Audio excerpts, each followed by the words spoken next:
So how sweet it is to know what a joy it is for them to read the Akashic records, because we certainly know what a joy it is for us to have the Akashic records read. So thank you, Ma Nandita. Next, I'd like to invite Ma Nireeshwara to share her experience.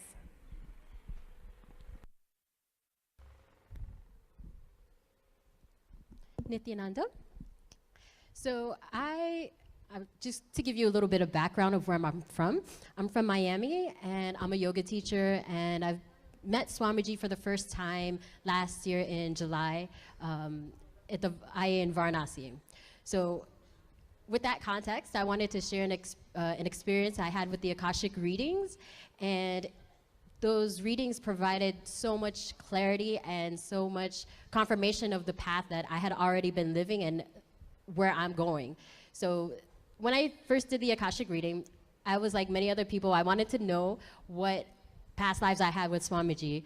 I was a little hesitant because I was afraid of the answer. Maybe I didn't have any previous lives with him, or maybe I did. So I got the courage. I went to the Akashic reading and asked the question, what previous lives have I had with Swamiji? And they said, you had 2 previous lives.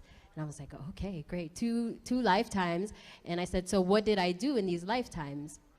And they said, they only described one of them in that first reading. And they said, all you did, you lived with Swamiji and you manifested all of the powers.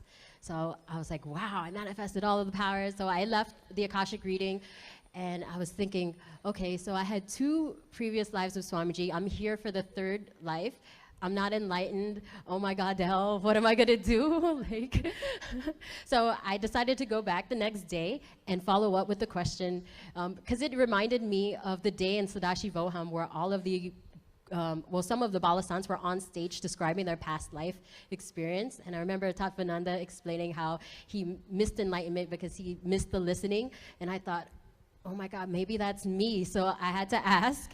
And so the next day I asked, did I miss enlightenment? And if so, how? And they said, no, you didn't miss enlightenment. You attained enlightenment, and you decided to come for one more time just to live with Swamiji.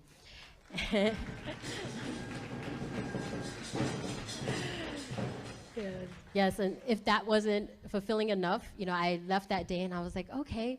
And then I was telling different people in Nithyananda Yogam, and they were like, well, in what time periods did you live with Swamiji? Were you with him when he was Meenakshi or any other form? And I was like, oh, they didn't say. So I had to go back the next day and ask.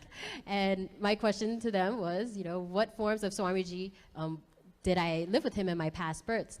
And they didn't give me the answer that I was expecting. All they told me was back to my 2 lives. The first life, I had the darshan of Patanjali, and that's when I started practicing yoga. And then the second life, I was living with Swamiji, spreading Swamiji through yoga. And that gave me such a click because I'm currently a yoga teacher now. Yoga just happens so easily to me. And also, I had this deep yearning. Since I met him in last year in July, this deep yearning just to be here, be with him. And they confirmed for me that my life purpose is to live with Swamiji, and that I would become an Adinavasi, and then my daughter would join the Gurukul. And I'm just so excited. And